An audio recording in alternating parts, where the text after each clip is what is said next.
3 beranak meninggal dunia dengan kerananya jadi mangsa orang mabuk. Hak tu sedih cekak dah adik kakak. Tetapi yang paling berasa sedih laginya, orang ambil peluang ni adik kakak mari minta derma khairat masuk banci, masuk buku bank peribadi sendiri adik kakak dia. Jadi adik kakak kita pun sudah tahu, sudah maklum. Kata kemarin ni ada berlaku kemalangan salah satu orang pegawai. Katanya tak codoh, mabuk, lepas tu kita puh 3 beranak meninggal dunia sekaligus di Mukim Lamplai, daerah Tepa, wilayah Segara adik kakak dia. Kata pihak ketua Sedadu Tercodoh saat ni, dia kata akan usul periksa nanti cari bukti apa nama lah untuk nak jalan mengikut undang-undang seterusnya. Kalau salah ambil tindakan mengikut undang-undang adik kakak. Hak ni kita kerah kepada pihak bertanggungjawab. Maka adik kakak setelah mana berlaku semacam ni, kerana 3 beranak yang telah meninggal dunia tu masih lagi ada anak seorang duk ngaji sekolah Maktiyum di wilayah Setun adik kakak. Maka pun orang ni pakak duk cari duit berderma untuk nak bantu anak dia supaya boleh mengaji belajar lah. Buka banci yang bernamanya The Chai Fadil Minham. Nama banci, nama buku bank peribadi hak si anak yang ibu bapa yang telah meninggal dunia. 3 beranak tu saat ni adik kakak.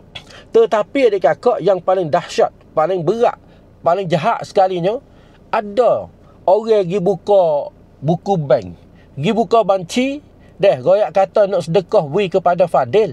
Goyak kata buka banci untuk nak bantu kepada adik Fadil. Tiba-tibanya adik kakak dia bubuh banci tu bukan banci hak Fadil tak.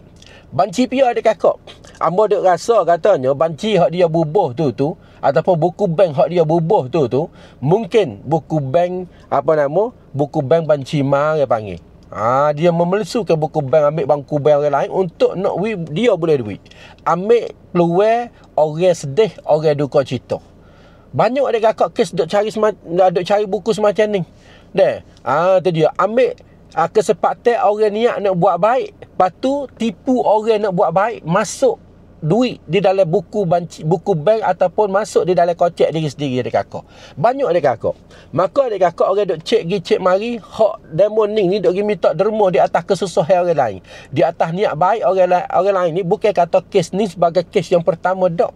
Dah berkali-kali dah adik kakak seorang ni duk pergi tipu. Nama banci tu amba rasa katanya banci ma. Amba rasa banci ma adik kakak dia weh. Amba rasa banci ma. Lalu tu kalau adik kakak kita hak duk tengok video ni, kalau benar-benar kita nak derma khairat, nak sedekah khairat masuk kepada adik Fadil, anak bagi 3 beranak yang 3 telah meninggal dunia tu saat ni, kita mesti masuk duit di dalam buku bank yang bernamanya The Chai Fadil Minham saja adik kakak. Hanya buku bank ni saja. Hanya banci tanakan ni saja. Kalau banci tanakan nama lain tu maksud katanya bukan. Kita harap orang duk tipu di atas nama orang duduk di dalam kesusahan, di dalam kesempatan orang niat buat baik ni adik kakak. Harap kita taubat dengan secepat banget lah. Kita tak takut manusia, sekurang-kurangnya kita takutlah kepada Allah Ta'ala.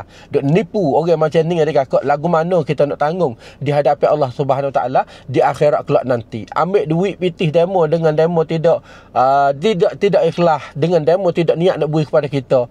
Bagaimanakah dosa yang kita kena bertanggung di hadapan Allah Subhanahu Ta'ala sikit lagi adik kakak. Kalau sekiranya demo ni orang Islam sengerti, harap taubat dengan secepat bangetnya adik kakak. Padalah dia ambil peluang semacam ni. Itu orang panggil kata salah satu kumpulan scammer juga. Scammer 1% juga adik kakak dia tu dia. Lalu tu adik kakak nak on duit masuk kepada adik Fadil, tengok cek banci dulu kata nama Fadil sengerti ke tidak